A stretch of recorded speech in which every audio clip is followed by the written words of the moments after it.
Hey guys, Oscar here. And Mama, and welcome back for another session of the Artemis Fowl Scratch-Offs. Yes, we're back with another one. And this time we're doing the Artemis Fowl Files. Roll credits. Right? And this book is like an in-between book that took place between 1 and 2. Yes. And it features 2 brand new stories that aren't seen anywhere else, starring Mulch and Holly Short, interviews with all the characters. You get a complete guide to the fairy code, which is nothing like Disney made it out to be. Right. You get a spotter's guide to the people. You get a fairy quiz, which is absolutely fun and hilarious. You have to see it. You get a map of all the fairy transport locations. You get a manual of Foley's inventions. You get even some word searches and a word search and a crossword puzzle that features content from Artemis Fowl. Yes. And last but not least, but really best of all, an interview with Owen Colfer. Yes, which are all really fun additions. And for any Artemis Fowl fan, this book is a must. It's an absolute must to own and to read. If you've never read the series before and you're reading it for the first time, make sure after book 1 to get the Artemis Fowl Files. Yes, because it's definitely important for a later book. So in here, as you read all the contents, the files includes 2 stories. And the first story is sort of like a prequel, and it has Holly, how she became the first captain in the LEP and the mission she took. And then the second story, after you get through all the puzzles and the Gnommish code and the interviews, the second story takes place immediately after book 1 and before book 2, where Artemis teams up with Mulch to get the Fei tiara. Yes. And they call it the 7th dwarf. And not Fei from Cowboy Bebop. And the stories themselves are absolutely fantastic. They're just as wonderful as reading the books themselves. And oh my gosh, I wish there had been, more files in between other books and more stories. I really wish that Disney would give Owen Colfer permission to write more files. It sounds like it's a tongue twister. Yes. Even though the book series is ended for Artemis Files, but you still got the Fowl Twins going, so maybe they could have a Fowl Twins file. Yeah, something like that. That'd be pretty fantastic. fun to see what new things have been uncovered. So today, our scratch-offs only concern the second story. Yes, because the first one doesn't include Artemis at all because it's a prequel. The second one, both Holly and Artemis are in it.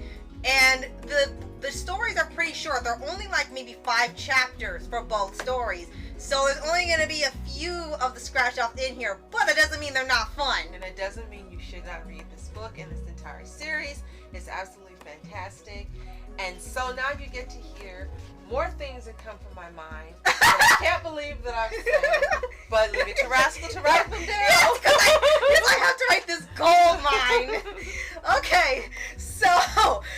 So the first one actually comes from the interview section, and you don't know the interviewer that's doing this, but he or she is interviewing each character, and then eventually Owen Colfer. They're kind of raising some questions already, and then there's one that interviews Holly, and a few of them kind of the same questions, but it kind of varies sometimes depending on the character. And one question they ask her is that, what was her most embarrassing moment? And to that she replies, and you've got to hear this. Read the question and the answer. yes. It's like, what was your most embarrassing moment? So she responds, I got bitten in the behind by a square toad once. We were sweeping a tunnel for a rogue troll, and the little guy just popped out of a hole and took a chunk out of me. It was a small chunk, but the venom caused a lot of swelling. I will never live that day down. I just hope Artemis Fowl doesn't find out about it. And I said, why and how would he find out about that? I said, I guess because she wants him to see it. What? You couldn't see the butt through the clothes. It's like, what? Yeah, and I remember How in does Holly's mind work? I don't know. It's like, wait, why would he find out about that? Why would he care? Like, he's not gonna snoop for that. What the heck are you doing? Like, you don't want to know. Okay. And then I said, Disney really needs to read the book. Yeah, yes. So the next They think that there's no ship. They think So the second one is that they want to get in Holly to go after Artemis, and she's out at spa. They send her a spa to relax, and she's kind of bored there, or ironically. They thought she was going to relax, she was bored. And they started describing, what she had done there. She pretty much was pampered from head to toe. And by the time they finish, she's glowing and sparkling and perfect. Yes, and they described, and this has to do with part of the movies, they described that her coffee-colored skin was completely blemish-free. And then for the umpteenth time, they describe how she looks physically, and then you say... Disney needs to read the book. Because he tells you multiple times how she looks, and Disney completely casted a whole different person. No, we're not doing that. Yeah. No. So in the same chapter, Foley calls Holly that she needed to go back out in the field, and she was she's about to act like she was upset, but she was secretly just ecstatic that she could get out of there because she was getting really bored out of her skull. And he told her, I gotta get this out. He told her that you just take a few pills and a few deep breaths. Well, who is this? Though in her gut she already knew. I don't know how, but she did. And he said, he doesn't even get it out. She just said, Artemis Fowl. I'm right, aren't I? Yes, admitted Foley. He's like, can I at least get it out first? The Irish boy is back, and he's teamed up with a dwarf. We don't know what they're playing, but so you need to find out. Holly clambered from the sludge tub, leaving a trail of green algae on the white carpet, and then... I said she ran out of there as soon as she heard his name. Yes! Oh my goodness, gotta go. I know those people had to be pissed with her. Yes! Mud everywhere, and dirty towels and everything else. Holly didn't care. It's Artemis, gotta go. It's Artemis, gotta go. Oh yeah, gotta get out of here. Because she just didn't want to be there. Yeah, they said she was bored out of her skull after everything was done. I was like, okay, I just want to leave. Okay. So then it gets to a bit later after she's already out. And, hold on. Okay, so after she's out and she's flying to wherever they're at for this circus supposed to be at where the tiara's being held. Mm-hmm. And Foley asked about some hoof cream for his hooves. It was hilarious. And she says, so, is it now? Do we have any idea yet of what Artemis is up to? It says, Holly's cheeks reddened at the mere mention of the mud boy's name. He had kidnapped her, drugged her, and ransomed her for gold. And just because he had a change of heart at the last minute and decided to let her go, didn't mean all was forgiven. And then I didn't even realize what that meant before. So in every reality, in every universe, in every series we've watched, whether it's anime or animation, blushing means they like them. Yeah. Blushing means, oh my god. So she was, I guess, trying to hide it. I guess she got over the Stockholm? Yeah. Stockholm syndrome? That never existed, yes. She's blushing. It's like, oh goodness. Yeah. Oh my goodness. Okay. And her cheeks were glowing and rosy enough for you to see. Right, so, and then it talks about how she was getting kind of closer. I believe they're in Italy.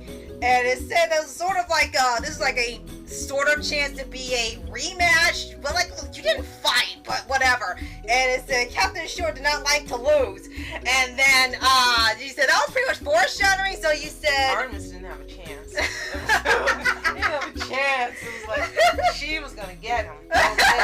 She was not going to stop until she caught him. Right, and then, the last part would be, like it's in the final chapter, and it's before she left, and she kind of got trampled a bit by the other dwarves there, because they describe them as being pretty muscular, and she kind of renders them unconscious or tags them so the LEP can get them later. She goes after Artemis because Artemis. Because it's like, wait a minute, aren't they getting away? It's like Artemis. Yeah, it's like, and you kind of point out that he really didn't have a fairy crime; it was a human crime, so she shouldn't even really be there. So when she gets there, they kind of do a sort of side A and side B. So when she gets there, she says, "Don't move, Artemis," she yelled. "I won't hesitate to shoot you. In fact, I'm quite looking forward to it." And then it says, "This was fighting talk, brimming with bravado and confidence. Two things that were in short supply, but at least she sounded ready for a fight, so she really wasn't even going to shoot him." Artemis turned slowly. "Captain Short, you don't look so well. Maybe you should get some medical attention." Holly knew she looked terrible. Why does she care about how she looks? She usually doesn't. Like, why was that a concern right now? And all her prettiness for the spa had been ruined. It's like, I could see her being concerned about broken bones or something because, you know, they have the magic that has to constantly heal.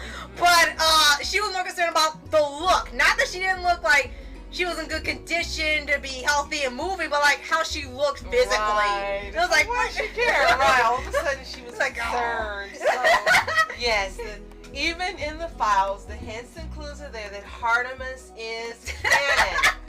So, again, if you haven't read the Fowl Files, be sure to grab a copy and read it because it is absolutely great reading, just like all the other books. Yes, both stories are great. Even with the first one only being about Holly, it pertains to future books, so you definitely have to read it, or else you're going to be lost like we were the first time. So thank you for joining us for this version of Artemis Fowl Scratch-Offs, and be sure to like, subscribe, and click the notification bell to get updates on future podcasts and more pause videos. And more scratch-offs. Yes. So, thank you so much for watching. I'm Rascal Entertainment. I'm Mom Entertainment. Have a fantastic day. Peace. See you for book 2. And reporters sitting, flashing lights, trying to walk around, man, who the hell are you? What you wanna do? Well, man, it's on you. Man, it's on you. Met her in my dreams, she was my queen. A castle in the mountaintops, rivers and streams. Plucking sunlight from the sky in my pocket.